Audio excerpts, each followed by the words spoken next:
Good afternoon, everyone. Thanks for joining us for today's live panel discussion on automotive sourcing and supply chain in a post-COVID world. Today's session promises to be a masterclass. This is not me saying it, but you guys. In fact, some of our followers on social media are calling us speakers for today a five-star rated faculty on sourcing and supply chain.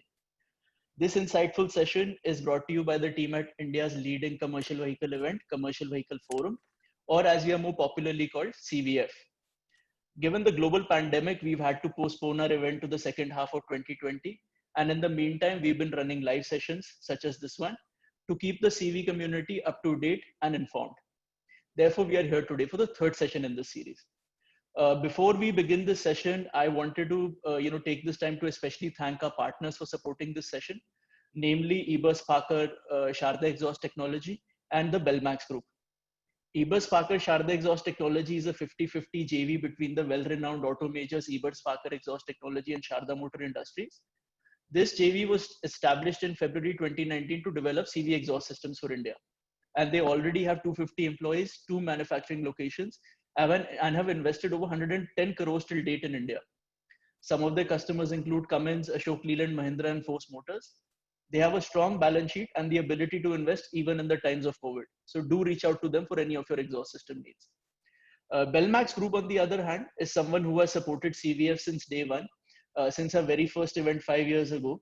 Belmax was born in 1962 and is a sheet metal and fabrication company with 8 plants in India, catering exclusively to CV and off-highway OEMs, both in India and abroad.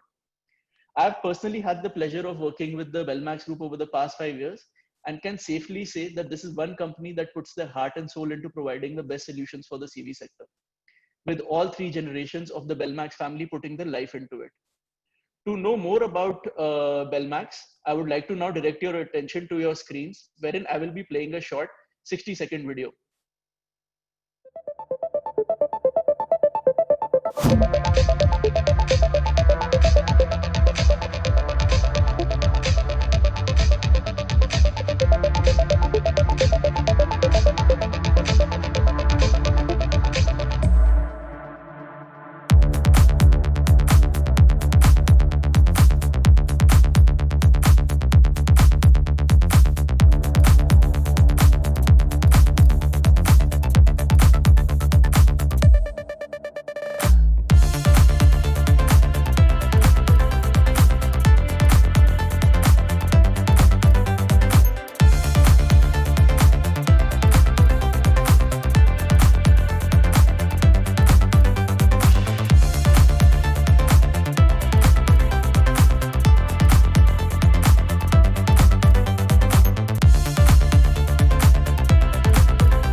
Thanks for your attention, everyone.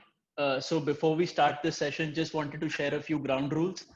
First of all, I would request all the attendees to direct any questions that you may have to the Q&A section at the bottom of your screen. I'm asking you to do that because that helps us refer the questions in a focused manner. So please note once again, questions in the Q&A section at the bottom. Other than that, we will be running few polls during the session to keep it interactive and invite you to share your insights. So without further ado, I would like to introduce you to today's moderator for the session, Mr. Vinay Piparsania, Consulting Director, Counterpoint Research. Hello. Vinay is somebody who has over 25 years of senior leadership experience across India, Asia Pacific, and Middle East. And amongst the various global brands that he's been associated with, he has been with the Ford Motor Company he had been with the Ford Motor Company for over 18 years. Vinay, with his deep expertise in the auto sector, is a much sought after consultant, speaker, panelist, coach, and mentor. And therefore, we are incredibly honored to have him on board today. Over to you, Vinay. Okay. Similarly, like Rohit has done, thank you to our eminent and influential panelists that we have today. I mean, if we add up the years of experience that they all have, we have over, I mean, it would span the whole auto industry, 100 years plus. Thank you so much. And I think, as Rohit mentioned, yes, this may truly turn out to be a masterclass because clearly, this auto industry, while it has been there for over 100 years, and we thought we had seen it all. We've seen 2 world wars, we've seen, earlier epidemics, we have seen tsunamis, we have seen earthquakes, we've seen, ships sink.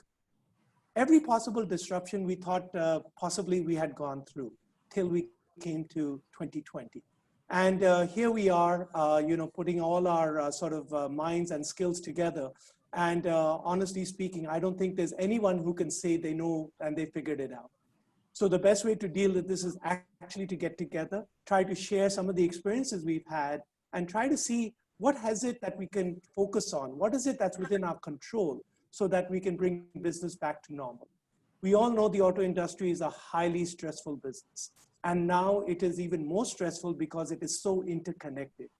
Over the last 20 years or so, the globalization at which the industry has taken place, the consolidation that has taken place, and the way the supply chain has become so advanced and so global in its nature has really made that business more complex.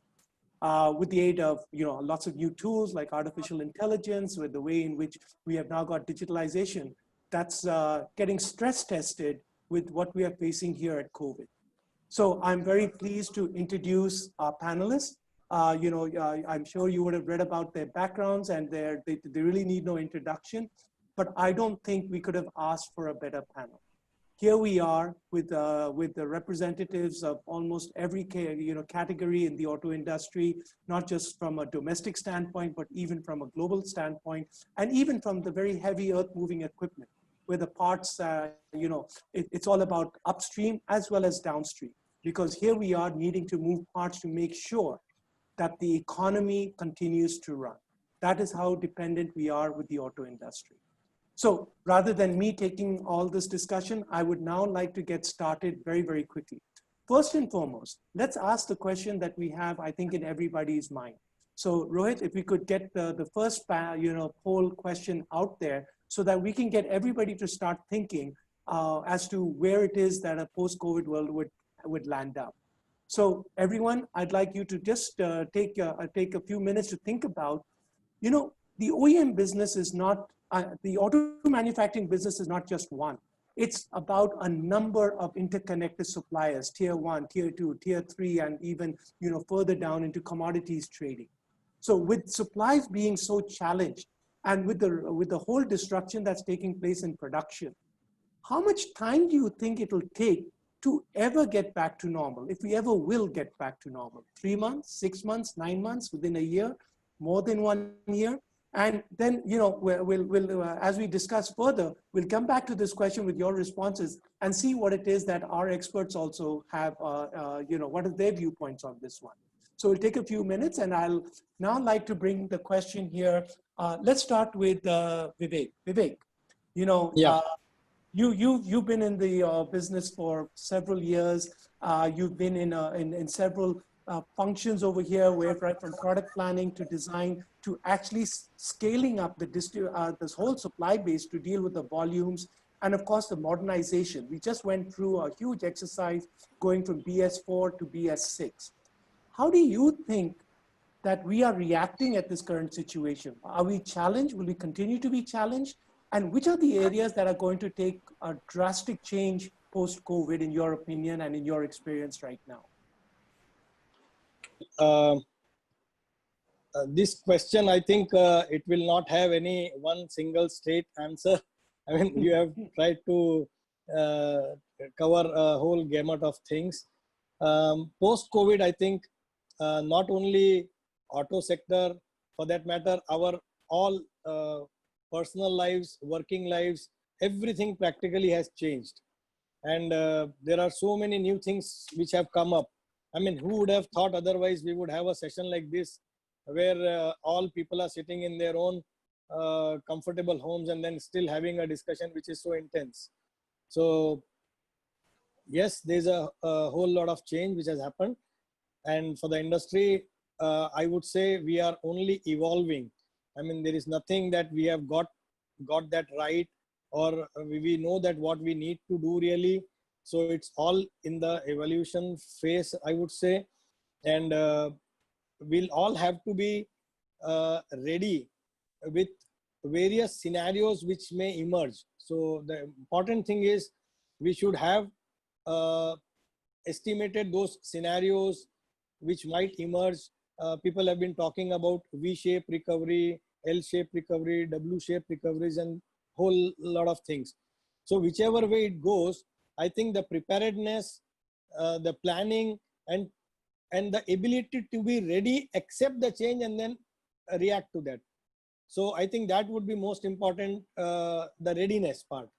Otherwise, nobody knows what is going to happen, maybe 3 months, 6 months, 9 months. It's really tough to say.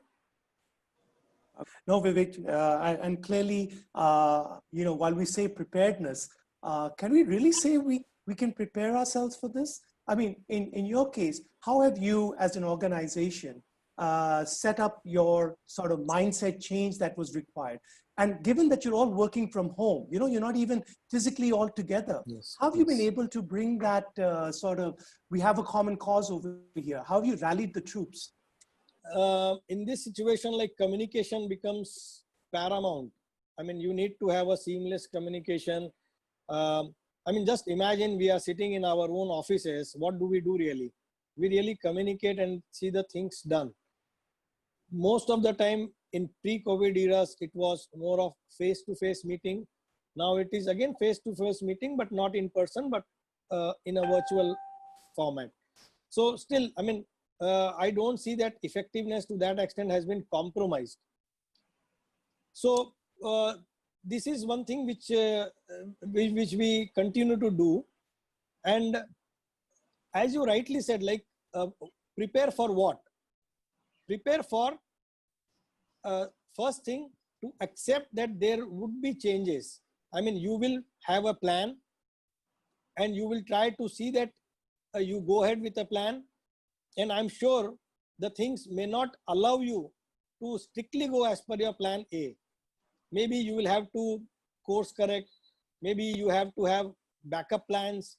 So most important, I would say, is somewhere preparedness here. Yes, there is going to be a change. Let me accept the change and then course correct accordingly. So I think preparedness more of mental rather than anything else first. Okay. So clearly, I think all our leaderships are getting tested over here. The ability to communicate, and not just internally, but even externally, because of the huge supply base and the variability and the challenge in communicating them in different parts of the country, as well as in different parts of the globe. So clearly, I think this is a stress test like no other that we've been through. So let's see, Rohit, have we got the responses, and what's sort of the conclusion? So great. So here we are. And as I think we can see that a majority, 40% think it's 6 months. And we have quite a bit of almost about 30% who believe it's going to be more than a year, within a year to a greater year. So I think clearly nobody believes we're going to be out of this in 1 quarter. And clearly between 50% is going to be between 9 months to over a year. So an interesting time, and that's after that, since we've had lockdown since March. So we've already been 4 months down, and here is another 6 months where beyond, where most of the group feels it's going to take to have some kind of stability. Very interesting. So let me take this question now to Pradeep. Pradeep, and following up to what Vivek had mentioned, and how's it been in your experience? I mean, you're based in Indore, and I think you have, given the global brands that you represent, and given the components as well as engines that you're supplying to the whole world, do you believe you had to do, in your preparedness and in the changes that you've had to make, what have you changed in your planning? And have you changed your whole approach to how you're supplying and servicing your customers? Tell us something about how you believe you've had to overcome those challenges. Thank you, Vinay, and good evening, everyone. All the audiences that have joined in this webinar today. It's very interesting to be amongst the industry experts who are my co-panelists. So I welcome you all. Vinay, as far as overall situation is concerned, if you see in the pre-COVID times, and I won't say we are in the post-COVID times, we are still in the COVID era right now. We are during the COVID era, right? So pre-COVID, if we expect that we are going to, after the, this whole situation is over, are we going to go back to the pre-COVID era? I don't think so. I have my own reservations with that. But this has come as an opportunity to all of us to redesign or rediscover ourselves. And the entire gamut of the supply chain, I won't say is only limited to the commercial vehicle segment. It is, widespread across industry, across segments, and the supply chain processes, of course, will go for massive transformation. It is not going to remain the same. Now, you asked the question about how we have coped up with this situation. Fortunately, you or unfortunately, you would have seen the commercial vehicle has gone through massive disruption in last few years. It started with demonetization, then the GST came in, and we had GVW norms coming in. Then we had NBFC crisis coming in, market coming down. And of course, it got hard hit by the COVID times. So the entire market went down by more than 40% last year. This year, we are guessing anything. Demand is so uncertain and variable. So when the demand is in such a situation, it's very important that the supply chain becomes the most agile and the responsive supply chain to address to whatever demand that is coming in, to serve the customers. Now in VECV, we have been very, I would say, successful in terms of responding to the situation. Of course, April was a complete washout. There was no sales. And when we went into lockdown sometimes in the last week of March, we were kind of very good prepared for the new products that got introduced due to BS6 and the norms that got changed during the from 1st of April. And let me tell you, our ramping up of the volumes has been pretty good. Last month, we did close to 1,500 vehicles, and we are on course to do better. Of course, the disruptions are many. I won't say it is a smooth sailing. It has been very, very struggleful sailing, and supply chain professionals are going to be under tremendous pressure in the times to come. The most variable thing, what would happen is the demand, which is going to remain very, very uncertain. So we have to adjust to the new norm that we need to be working on the real-time basis as far as demand is concerned. And I believe that, there are many trends that are emerging as far as demand planning is concerned. So what is happening is, if you see today, one concept that is coming is adaptive planning or adaptive practices, which is the kind of practice by, say, likes of Amazon, where they do predictive shipping on the basis of the forecast or the demand that they predict might come from a certain region or certain zones. They ship in advance in anticipation of the demand. So I do not know how it is going to happen to the commercial vehicle segment, but what I am foreseeing is there is going to be micro segmentation within the market. And this micro segmentation would lead to mass customization in terms of product development strategies, in terms of the sourcing strategies. So I think as a supply chain professional, we have to rejig and retool ourselves and be prepared for real-time planning. We cannot say that there is going to be a fixed window when I will plan for, say, 1 month fix and 2 months rolling or 3 months rolling. Gone are those days. We have to be real time now. And any single order comes, we have to be flexible and agile to address that order. Okay. So that is how it is. So clearly, I think the days of which we were just demanding for, producing for inventory is no longer a approach that can be done. And I think clearly how we can get our systems and our supply chain in sync with the real-time demand and get, I think this is going to go beyond just in time now. It will really have to be very agile and very much an algorithmic model which will continuously change to make a prediction which is at a very narrow window and not those long windows that we've been doing so before.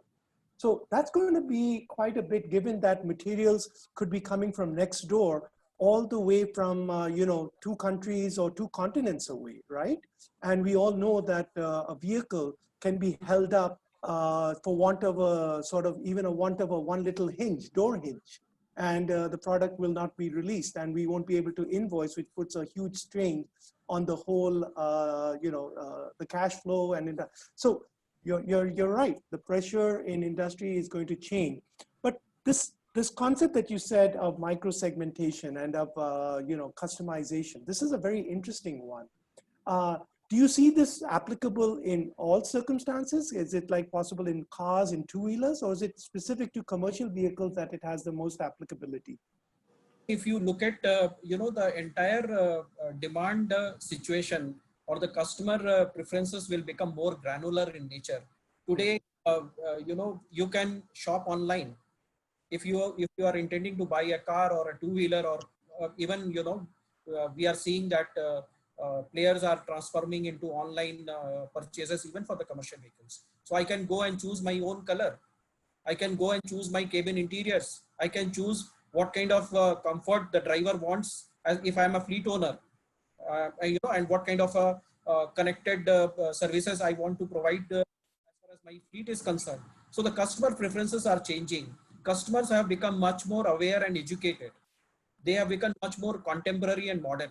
So you would see that, the modernization of the commercial vehicle transportation would certainly happen now. And I think this is an opportunity. It is a blessing in disguise that is happening, and this COVID times would bring us out many more processes and transformations and the market segmentation, which we probably have not imagined.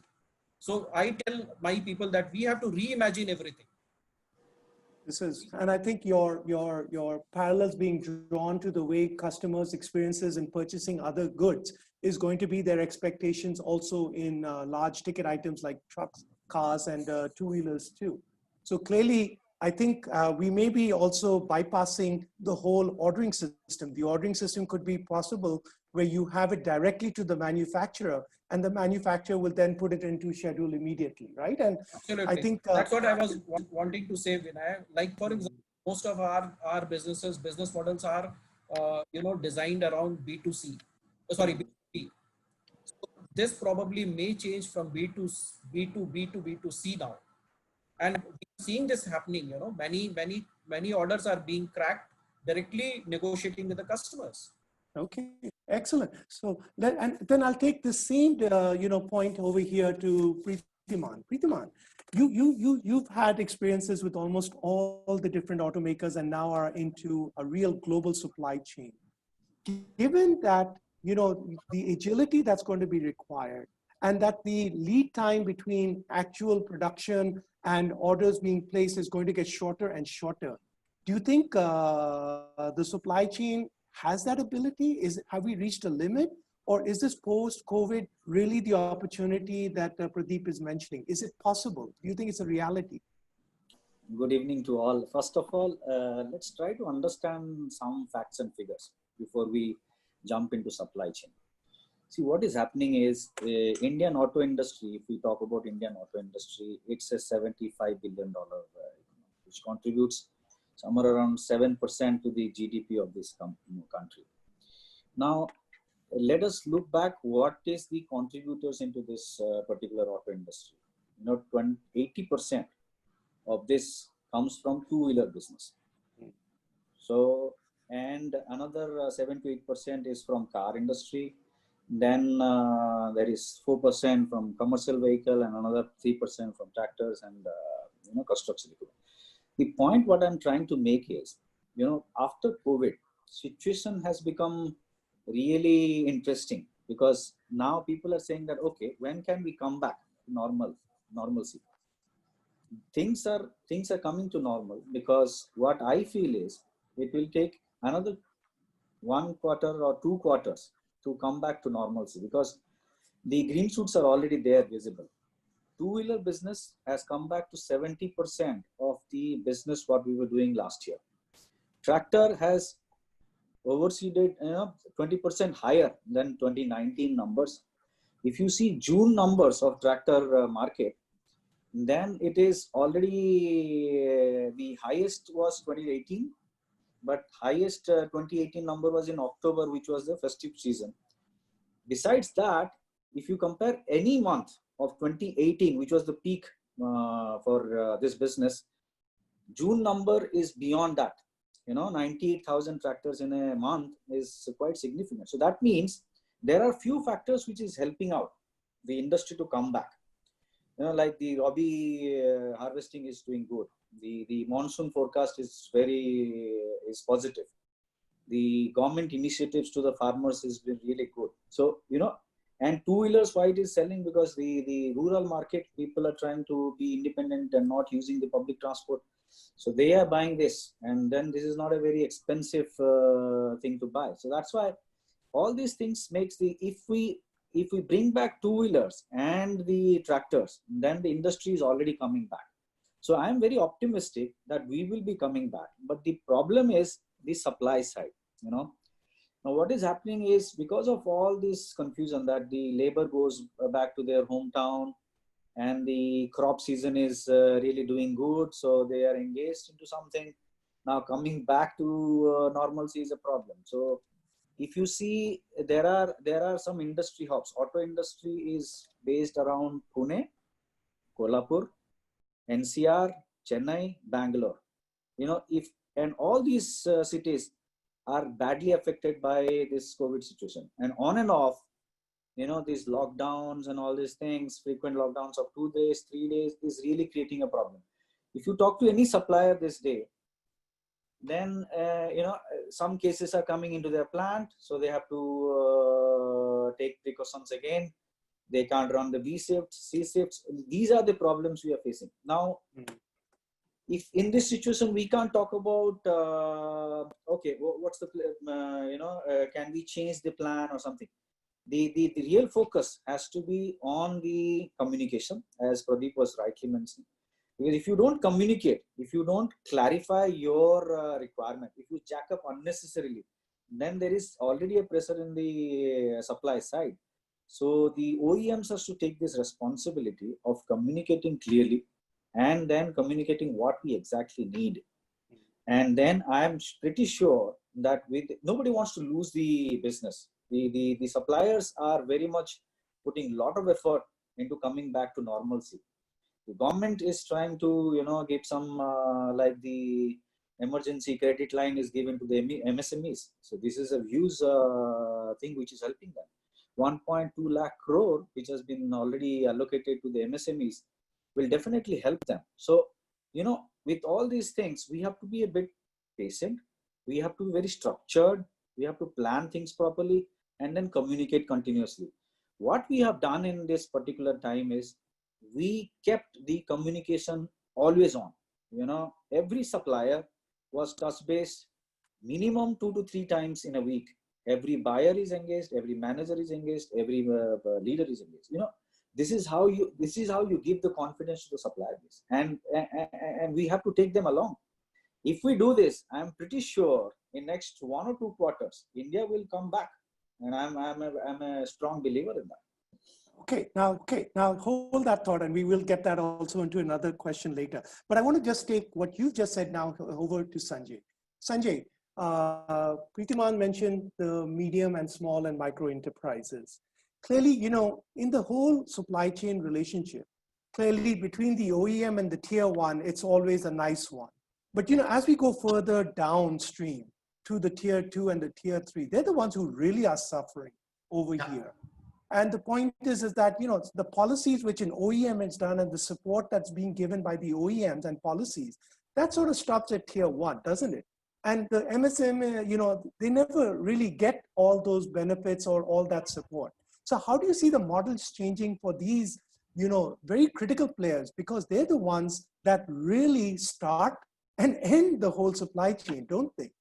Thank you, Vinay. And Good evening to everybody, and thanks to Rohit for setting up a very interesting session today. And I think before when I take your point, and if I take like few comments from Vivek that with the technology change, a lot of disruptions coming in between.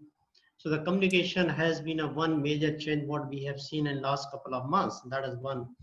The second is what Pradeep talks about the predictive shopping, and I think this is something which is going to be a future, and definitely a lot of things will be there. So like Amazon, when we talks about today, why we talks because we feel over the click we have some of the solutions, and that is going to be trend or game changer. And this will be coming for auto industry as well. Very soon we will see, and already we have seen some of the OEMs already in this area.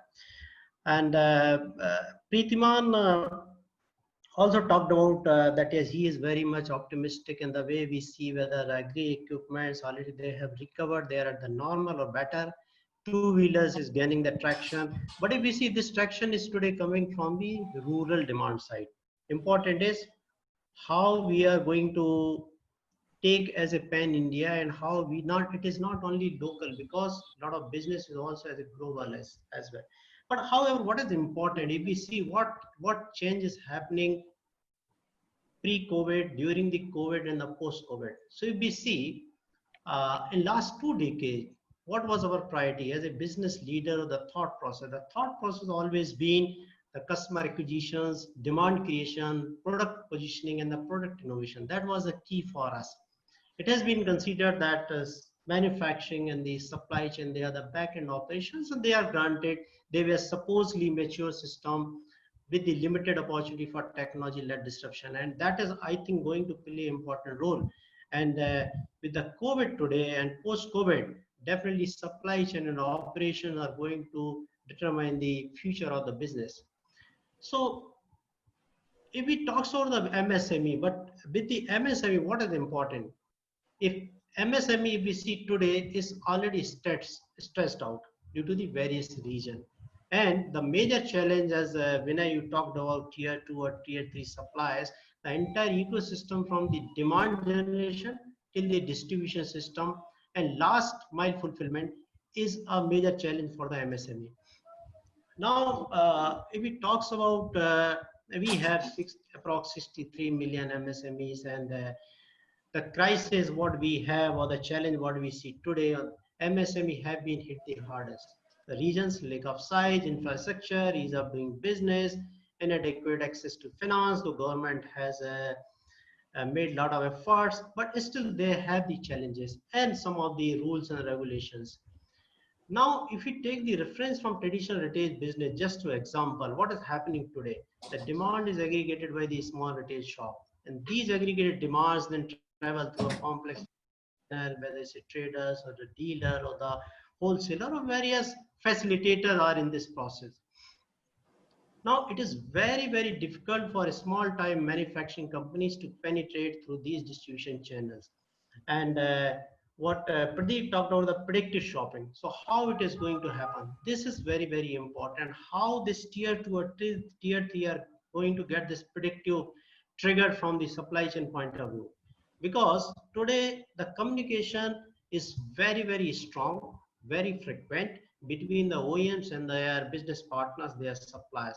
But how it is going to become a tier 2 and tier 3? And if it is not going to happen, then they have to restrict themselves, they have to reduce their ambitions, they have to work on the small scale of the business. Ultimately, what will happen? They will they will have this business unviable. So again, we will see MSME is collapsing. And let me tell you, if we see our whole supply chain, whole business is driven by the MSME sector. They are contributing hugely in the GDP. So their contribution, their importance is very, very important. And technology is going to play an important role. So like if we see from the underlying perspective, we are talking about the e-commerce platform, because this is something which is having the ability to generate end customer demand on one side and also directly reaching out to the manufacturers on the supply side. And they have the potential to shield and navigate these MSME through this complex distribution channel. So coming back to the point, so I agree, Vinay, this MSME, especially the tier 2 or tier 3, need a lot of support from the technology perspective. OEM support definitely is needed. And in my opinion, still we have not geared up with the complete supply chain situation. Because what is happening today, if we see whether tractor is recovered 100% or two-wheeler 70%, if we see commercial vehicle segment or auto sector, is still there is a gap. Right. Still they are 50% to 60%. And if assuming if today everything goes at the 100% level, are we really ready to support at that level? I would say in last 2 months, the supply chain or as a purchasing fraternity, we can say, yes, we have been able to do a good job, but not, we have not done, because whatever supply chain we have seen so far, this is more coming from the back inventory, the stock, what was in the pipeline. How we are going to take care of the next level.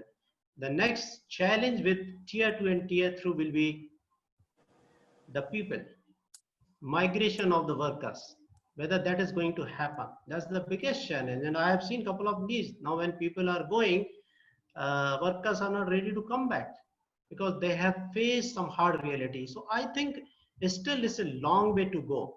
We have capex, we have facilities, but I think it's still a long way to go to bring back the entire gamut, which is complete synced, starting from tier 3, tier 2, tier 1, and coming to the OEMs and reaching to the customer part. Great. No, Sanjay, I think your insights are extremely practical over here. And I think the whole vulnerability that we have at our tier 2 and tier 3, we've underestimated. And clearly this, as you mentioned, technology would be the equalizer. And technology would be the one that can bring everybody into sync. And this whole dependency on communication would be more between the technology and the machines, which are enabling all the process to be much more automated. So which will now, I think we'll now have the second poll. And I think to the question that seems to be popping up all from the audience. And the big one is that with more than 80% of sourcing happening from China, and the fact that the whole supply chain with China is now going through a huge question mark, is it really an opportunity? And is it something that we can really transfer? Can we really migrate that over 80%? How much of it can be transferred back into India? So here's the question that we have over here. What with the recent outbreak, how much of this will actually happen? What's a number? Will it remain the same? I mean, it will be no change. China will still be dependent. Will it come down to 50%, which means will we be able to transfer that much into our local supply chain, or it will reduce substantially, which is greater than 50%? So let's answer that question. And I will take this one now over to Dr. Sharma. Dr. Sharma, you've had a lot of global experience, and you've been also involved with both from vendors as well as to OEMs, to different categories of vehicle. And you've been sort of made several visits to China and are looking at standardizing a lot of the supply chain for your clients. Is that something that can actually happen in the short term? And if it's a long term, how long are we talking about, and how much are we talking about? Thank you, Mr. Vinay, and thank you. Welcome to all audience. And yes, definitely, this is the question everybody is asking today, that how we will overtake China's problem. And I will say that it's not so easy because every country, or specifically Indians were depending a lot of China. And most of our manufacturers, they set up the plant, or they set up their offices, or they set up some joint ventures in China. So total reversing, it will take time. But this is the right time, because all over the world, European countries or maybe US, or everybody is targeting China. They are willing to shift somewhere else. So the countries like Taiwan or maybe Malaysia or Thailand, and among them, India is the first choice. Only thing that how we can encash. Definitely, we are capable of taking over, but it will take time. Gradually, I will suggest that, okay, it needs some help from the government sector and some setup or mind setup. Mind setup means maybe for some time we have to manage some higher costs. We have to. just like when I was taking care of some US organization and we had some problem in China, immediately management want to take over this Chinese problem, then let us go some other countries. So maybe 3 months or 2 months, we bought something little higher cost, but meanwhile, we got developed some countries like Malaysia. So we can do, but what I feel, maybe within a year, we can take over about 30% of the Chinese business, what we are getting. And after that, we can plan with the support of government, with the support of how government takes initiative. Maybe they can offer some subsidies, or maybe just like this electrical two-wheeler.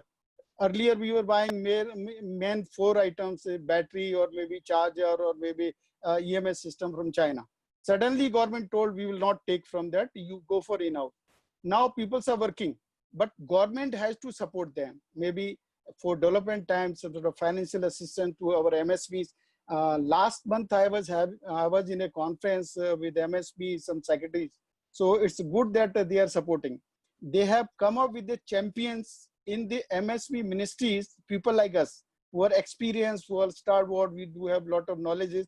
They are appointing them as champions to facilitate these MSMEs. So because MSME, sometimes they want to do something, but they are not having knowledge, they are not exposed to international world, or sometimes they do not expose to latest technology. So definitely we can take over. India has a chance because every country is targeting towards India. People's big manufacturers, they have taken up the plant, they are trying to come up in India. And we have to change our mind setup that if we are willing to do, we have to give 110%, not only 100%. Okay. And if we can take the challenge, we will do. India is the only emerging market after China. And we are also very hopeful that we are going to lead. Great. No, and I think everyone in the panel wants to add something over here. So I'll just start one by one. So Vivek, let me start with you. Vivek, given that you're one of the largest customers, right? And here you are, and the dependency on supplies from China or your local development, how do you see this migration? Is it possible? And what effort will it take to really get there? What is the real challenge? Before I directly answer to that question, let us see what are the parts that are coming from China to India, and what is the value as far as I would say commercial vehicle is concerned. Now, we had made one assessment because the way the things are panning out and it's all so dynamic. So our assessment is that directly which we are importing from China and including the parts which are coming to tier 1s and probably tier 2s, overall value wise, it may not be more than 10%. And I'm just putting a value in terms of percentage that is coming from China. Although in the BS6 regulation, we are now importing parts from many other countries as well. I mean, earlier it was not as complex as it is in now BS6 regime. Having said that, I would like to draw attention on the imports from China over a period of time. Like if you go back around 10 years, probably many of the commercial vehicle and auto manufacturers were importing whole lot of parts which were more to do with commodity, maybe steel, castings, forgings, a lot of tires and all those have been imported some time back. But now if you see in current context and where Pradeep had mentioned that the industry has come down by 40-45% last year, and then again we are seeing it will go down by another maybe 20-25%. So we have seen our peak in FY19, that is 18-19, where the industry volume of commercial vehicle, medium and heavy was more than 400,000 vehicles. Now it has dropped to that extent. When we have delivered those kind of volumes, that means the capacities for all the commodities was created just 2 years back and it was all in place. Today we are almost less than 50% when we are talking. That means those capacities are there, and whenever there was a need to buy from China for supplementing the capacity that need has gone. Cost wise, our costs are quite competitive on at least on these fronts. So what remains to be seen is those parts which are either related to some high technology or something like say electrical parts, sensors and all those which have been added for BS6 regulations, which are required in huge scale. So China still remains one of the largest market in the India, followed in the world, followed by India as a consumer market. But China has got that scale with domestic consumption as well as the way they are exporting. So all the investments are very much feasible there, seeing the scales that they have with them. And for Indian entrepreneurs, manufacturers to put up those facilities, the investments are going to be large, and these have to be backed up by the volumes that are required. So unless we meet these things together, we cannot say that we can stop the imports completely. So I don't think that is happening immediately. It will take some more time. I would say quite a lot time, because whatever has the situation that China is there now, it was all a planning of maybe say 15-20 years what they had, their government and their overall planning that they had made around this. So I think it is the result of all those plans which India will have to now take forward in the current situation. So there's a lot of lessons to be learned here, and very insightful again. Rohit, what was the response from our audience on how long do they see that? So clearly 50 to 70%. Oh, we have quite an optimistic group over here, and will reduce substantially to less than 50%. Okay, so I think the audience remained very positive, and I think that's a lot of patriotic feelings also over there. So Sanjay, you also wanted to jump in on this one. What is your view? Do you think that's possible? That's very, very interesting. And in fact, if we see, if we go and introspect ourselves, why the sourcing from China is happening, or it has increased or improved in the last couple of years. So there have been initially 2 or 3 regions, if I remember. One was definitely the cost, that was the region. The second was the lead time. And in fact, we used to say whether if you want to develop any tool or any components, very quick to get developed from the China. And third, over the period, the technology also came up. So initially it was more for the cost and the lead time. And as in India, we also moved on the advanced technologies, like what Vivek talks about on the BS6. Now newer or the advanced technology is getting added due to the sensor or any other component. So definitely that also pushed us to go and start the sourcing from the China. However, it's not only that China is only going to manufacture or supply these components. There are other reasons, but as primarily, again, we jumped in and we went them for the from the cost point of view. However, this also is creating or exposing the vulnerability with the COVID-19 on the complex global supply chain, and especially when we working with the lean manufacturing principle. And with the current situation, Vinay, where vocal for local is the new war cry and protectionism is the new mantra, definitely this is going to disrupt the thing. So we see the confidence level of audience definitely is very, very important. So good thing is that yes, people are available, they are ready to work on this. However, one more thing is going to happen, and this shift will be coming. It may not be happening over the night in the next 6 months or 1 year. It's a long journey, as Vivek has added. The regionalization instead of globalization will be the new format for the supply chain system. And this is going to play a very, very important. However, we have to be Atmanirbhar, what Mr. Modi talked about. But it is just not only Atmanirbhar as a slogan. A lot of work has to be done. Multiple forces needs to work simultaneously. When we talk about the scale, we have the scale. If we talk about the two-wheeler, I think India is now number one as a producer from the world number one on the two-wheeler, world number one on the bicycle. If we see on the car also, we are increasing the numbers. We are supporting globally on that. So the point is we have the scale. The point is that all these OEMs, all the entrepreneurs who are looking these technologies, how we are going to have the quorum, how we are going to create that kind of ecosystem, the platform to the industry. So somebody will come and somebody will start the business. Like if you remember when Suzuki came in India, they used to display the components to the manufacturers who want to pick the component. So those days already we moved to a different level. So here also, I think the time is to jump and to go to the next level as a technology excellence, and where we can create the ecosystem, MSME sectors and the industry, industrialists. I think we can start working on that direction. Otherwise, we will keep on discussing it. Maybe after 3 months, maybe some other country will. No.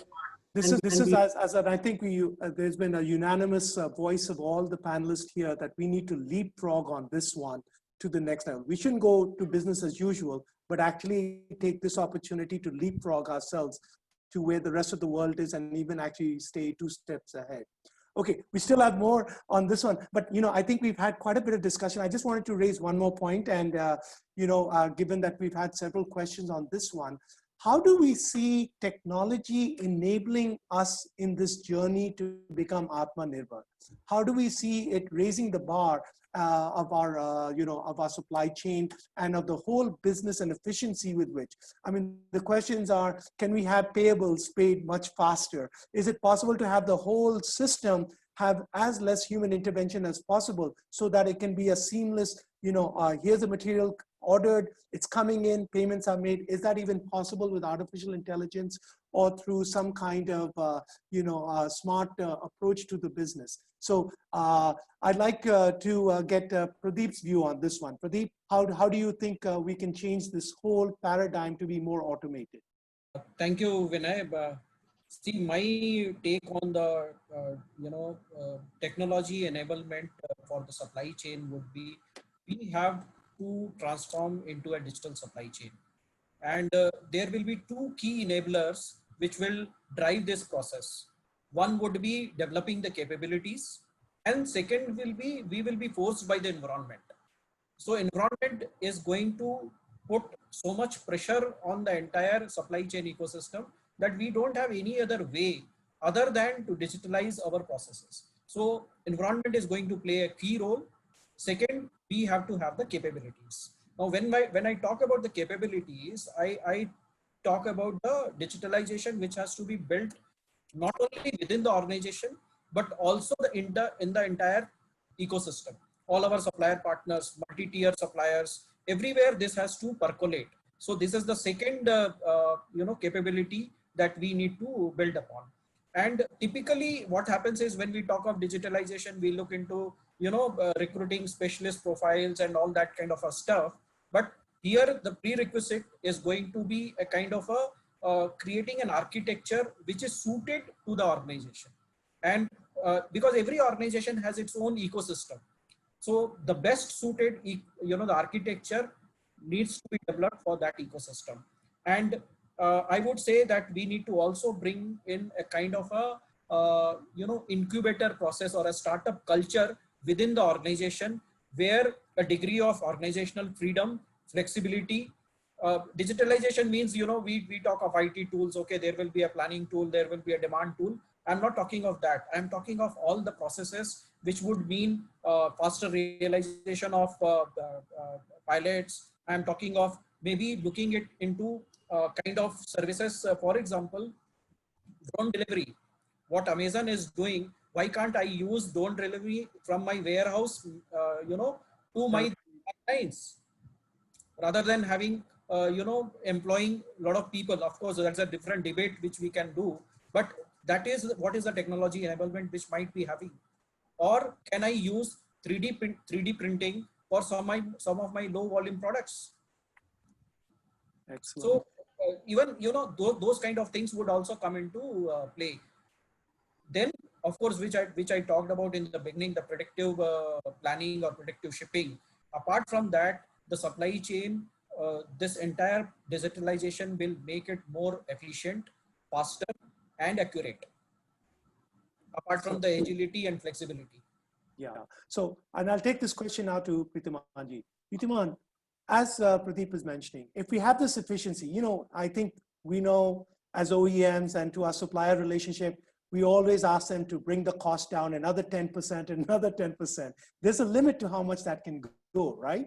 So do you think this efficiency through a digital or through an artificial intelligence, do you think we can get there?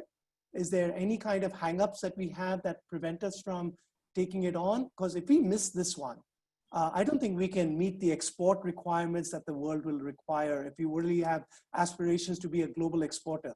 Our scale in India is not going to be sufficient. We need to have global aspirations. What do you say? Let us understand the ground realities, because if we talk about artificial intelligence, in auto industry, it is not there. Okay, at least at this point of time. I mean, it's there in a very small fragments.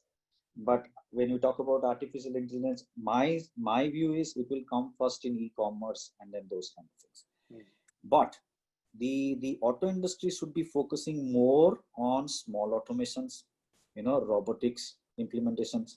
So that will bring in, and the process streamlining, those things will bring in the ground rules first. The basics has to be correct. The tier 2 and tier 3, we talked about so much about them.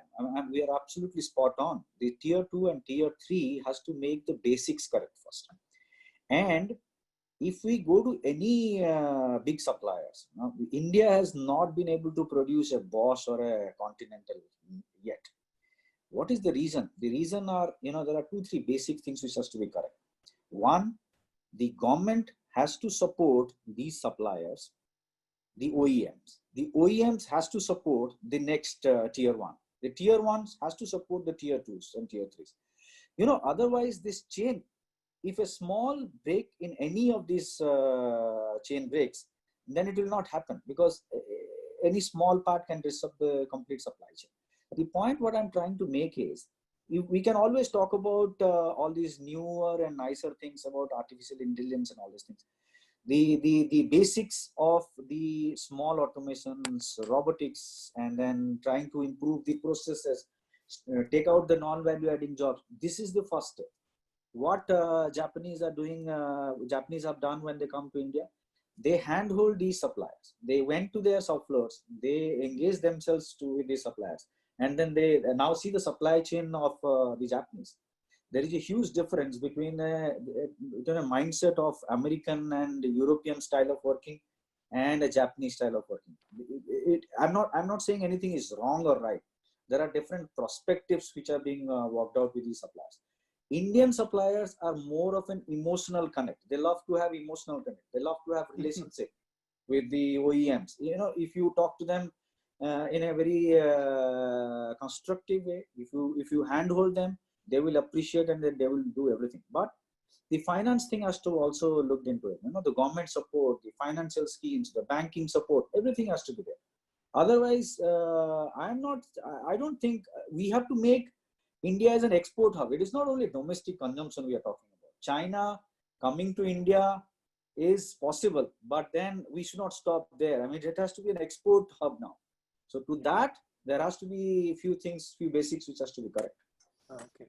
So, and I'll take the last one to Dr. Sharma, and then we'll go on to Q&A. We sort of overrunning, so I request everybody to just hang in there for 10. This is a great discussion going on, and I think another 10, 15 minutes would be very valuable. Dr. Sharma, you've had some experience in transferring all this technology and bringing people up to automate themselves.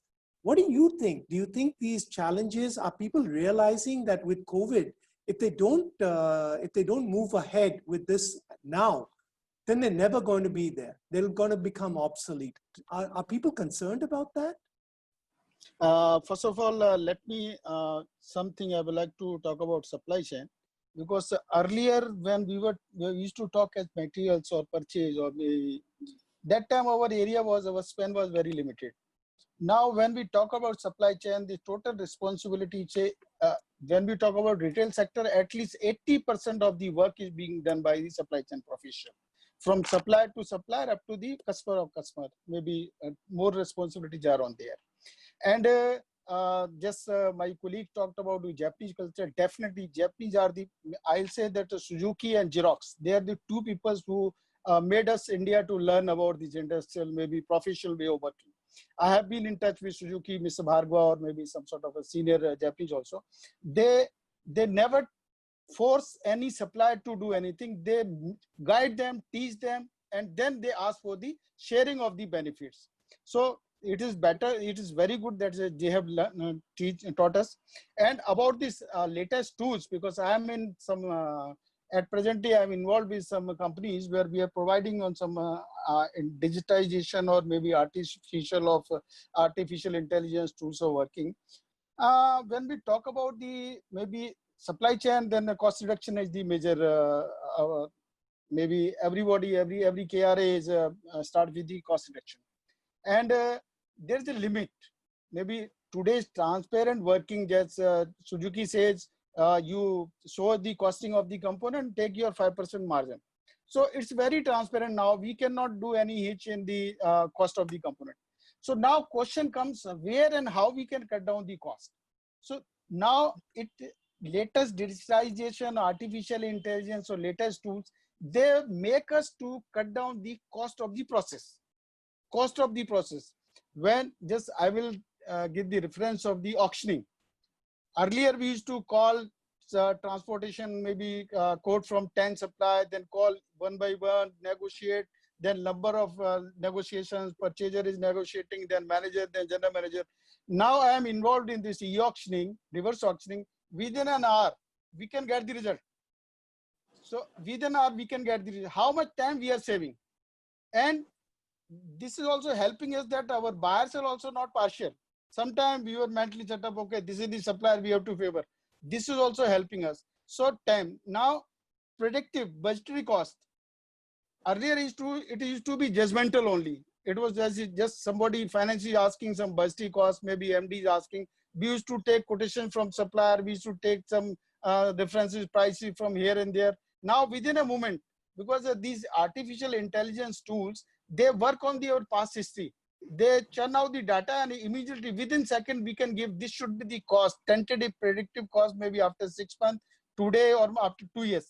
It can be indexed with the dynamic tool. Maybe we can index with LMA, maybe any tool, but we can index with.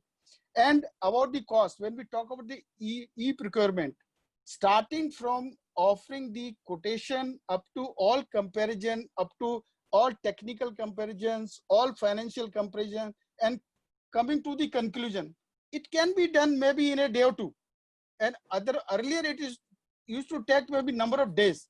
So these latest tools, definitely they are very useful, and people are going, and even auto industry, because I am in touch with auto industry, people are going. Minda is the best example when you say that they are working like anything. They are utilizing all these skills, maybe artificial intelligence skills, or their all robotic or IoT they are using, and they are performing, they are getting lots of benefit from them. So this is the need of the time. And if anybody want to compete, then they have to go in the starting, there's a capital investment, but its ROI is also it's not very far. It can be, you can get the ROI within a year or 2 years. No, that's very encouraging, Dr. Sharma. And I think the whole thing that you're saying is that if we have the correct policies, and if we're ready to delegate and empower the whole systems to take over that decision-making based upon clarity and simplicity of your decision-making, then that whole machine algorithmic approach can bring about a strong objectivity and free up buyers to do more value-added activities, right? Yes, yes. So great. No, I think that's wonderful. So I think that's been a great interaction. And thank you so much for all your input. Now, what I wanted to do is just take some very quick questions. I think we have time to do maybe 2 or 3. So one question that seems to be coming strong from everyone: what are the opportunities does the post-COVID, era offer to entrepreneurs? Where's the area that offers the most opportunity for somebody who wants to start and get into manufacturing or get into a business that can get into supply chain management?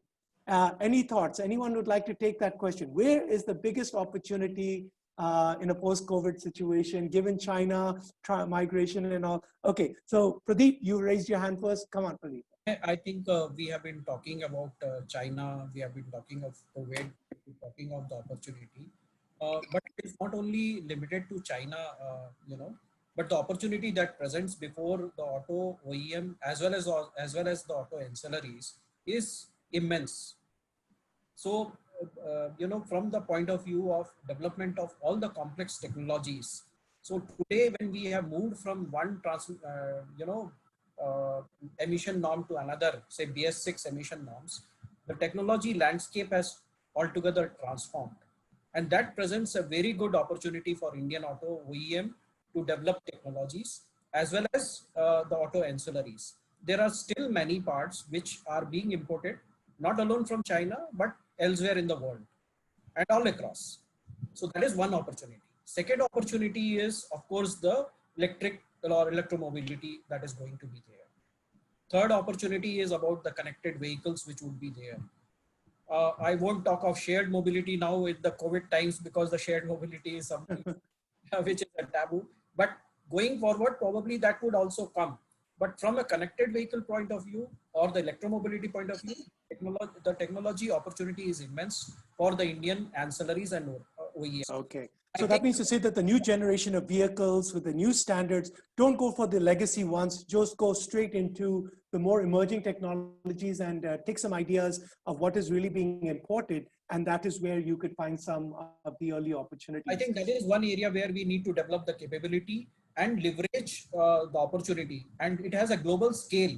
We should not be limited by our own limited scale in India. So use the global standards and don't just conform to an Indian, but go to the higher standard. Sanjay, you stream strongly about this. What is your view? Yeah, so just to further add on Pradeep, because Pradeep already talked about the technology and the critical and the different kind of stage on that.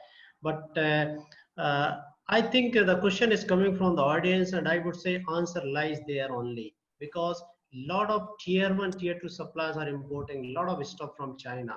And I think those commodities, those categories needs to be attacked first, because there are two ways. One is you go and you start working on the aggregates as whether we can bring it back to the India, or the second is, so for example, like a small connectors.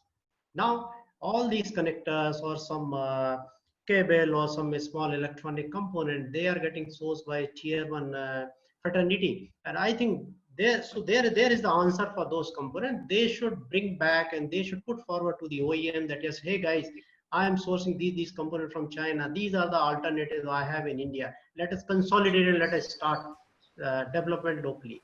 So I think that will be the quickest one, the best one, at least to start the ecosystem that yes, things are progressing. Okay. So I'll go now to the second question. And here is that given that all the behaviors that are changing, we're having some new trends like social distancing. We're having a whole consumer behavior change, which is they're getting used to the fact that everything is delivered and they can order things online. So there seems to be a lot of paradigm shifts. So the question here is that for a supply chain management and for the buyers and purchasing, what is the one major paradigm shift in your view that's going to take place organizationally? So Pritamanji, would you like to add your bit there? For sure, for next 2-3 quarters, one thing is coming out very strongly. We will have to have these kind of video conferences and then telephone conversation with the suppliers because it will not be a physical movement anymore. Now, going forward also, I feel people have started realizing that more of automation and digitization will happen at every stage, at OEMs, at tier 1, tier 2, tier 3, everywhere. And these are the paradigm shifts which will be happening. One, the mobility between suppliers and OEMs and the tier 2, tier 3s will be reduced. Second, the automation and digitization will be more prevalent in every corner of the supply chain. Third, the demand planning will be managed through a system-based approach. When we talk about demand, it will not be, nobody would like to have more inventories anymore, because we have all seen the crisis can come at any point of time. Now we realize that everybody was having huge inventory before we start with the crisis. So these things will be gradually emerging, and localization will be focused more with the OEMs and the suppliers. more and more parts will be localized. At this point of time, somewhere around 80 to 85% of the parts are local. But my strong belief is now with this interest of being local to push the localization and all those things, we will see more than 90% localization percentage now in auto industry. That's a very good insight. So I'll take one last question and I'll direct this to to Vivek. Vivek, the question here is that given all the vulnerabilities and all the exposures that we've had, even to our best suppliers, the big thing that's taking a hit is quality as well as quantity. So moving forward, how are OEMs especially intervening or supporting the OEMs given, the supply base, given that volumes are supplier, given that there will be the stop and go pattern of operating? How can we ensure that the quality and quantity is going to get managed in the future? I think it's very, very pertinent question at this point in time. And in fact, we were also grappling with the situation. The people, as during the discussion, it was mentioned that getting manpower itself for the companies is becoming an issue, because many people have migrated, so labor is not available very easily. And particularly MSMEs, most of the migrant workers are there who are working on a large number or on majority basis. So that is one situation where the manpower is not available. Now with all these lockdowns, unlock, and again lockdowns, we have seen in various auto hubs, including Maharashtra, Pune, which is one of the prominent ones. Whenever there is a chance, I mean, they are getting to work only in one shift. They are not allowed mostly to work throughout the day. And that too with all social distancing norms and all. So I don't think people are working at, maybe they are allowed to work with manpower, which is more than 40-50% of their maximum. Now in that situation, most of these people are looking for the manpower, the workforce, which will be productive. And productive means which is directly helping them count their output and numbers. In that situation, somewhere the quality, the process, it takes little backseat. I mean, those people may not get the real priority to be there and to monitor whether the processes are in control or not. And given the tight tolerances for BS6, where things have really changed for even the process control. So to manage quality really, as you rightly mentioned, it has become really tough. So it has to be now more auto-controlled, Puka-Yoke driven, no fault forward in the process itself, rather than somebody controlling that. So I think those things are now emerging by process itself. Your whole manufacturing has to be very robust. Maybe when we talk about Six Sigma level and all, so those things should be deployed not only for tier 1s, but it has to flow down to tier 2s and 3s as well. So that kind of learning for the smaller suppliers who cannot probably afford to get into all these technological things, there maybe some hand-holding will be required from the OEs and tier 1s. But of course, there are many low-cost technologies available wherein you can really put these kind of controls in place. So quantity, I don't think it is really coming up very fast. And the volume that we had 2 years back, I think those volumes may take some time to come now. Maybe 3 years, 4 years, 5 years, all based on what product or which industry we are talking about. Of course, I am discounting tractor, which is already in an all-time high. So that's an exception, but otherwise we are yet to see those volumes coming back for some time. So I think more focus should be on quality and reliability of overall supply chain. That is the first and foremost point for now. Okay. No, thank you, everyone. I'm sure our audience and myself included, I would have loved to have continued this longer, but we've already extended our time. I want to thank all of you for sharing your generous time and insights to us all, and some remarkable thoughts and ideas. We have a long way to go, but I think we're unanimous about the fact there's a huge opportunity over here for us to sort of reimagine, rejig, and to use automated tools, but more importantly, also to reskill our mindsets and to come together with on this whole mission that we now have to look at things differently. And we've been stress tested and our vulnerabilities have been exposed. Let's be humble and let's be empathetic and let's listen to that and understand that we have to change. So I think with that, I'll wrap it up and I'll hand the controls back to Rohit. Rohit, it's been amazing by all of them. And I would like to personally thank you for allowing me this opportunity, because I've learned tremendously today from this very eminent group over here of practicing managers. These are not a theory. These are really hardcore practical thoughts and ideas. So thank you everyone. Thank you. Thanks, Vinay. I think I promised a master class when we started, and this was a master class indeed. So I want to thank everybody for today's live discussion on automotive sourcing and supply chain. I hope you guys enjoyed the session and found it useful for your business. Firstly, I would like to thank all of our speakers for taking out the time for their busy schedule for this. We overshot it by 15 minutes. I really apologize, and I really appreciate your support. Secondly, I would like to thank the wonderful audience for their inquisitiveness and their attention. We have more than 80-90 questions, and we could, barely scratch the surface. But I only have these gentlemen for an hour. Bishop was longer, but thank you so much. And lastly, I wanted to take this time to again thank our partners for supporting this session: Eber, Sparker, Sharda Exhaust Technology, and the Belmax Group. It means a lot. Thanks for all the encouragement and support. Thank you all for joining this session once again. And we will see you next for our 4th session, which is coming soon. This session will focus on over-the-air updates in cybersecurity and automotive space. So please stay tuned. Thank you so much. Thank you everybody for the time today. So I'm just going to say bye. Thank you. Let's stay in touch. Thank you. Stay safe, everyone. Thanks, Wonderful Rohit. session. Thank you. Thank you. Bye-bye.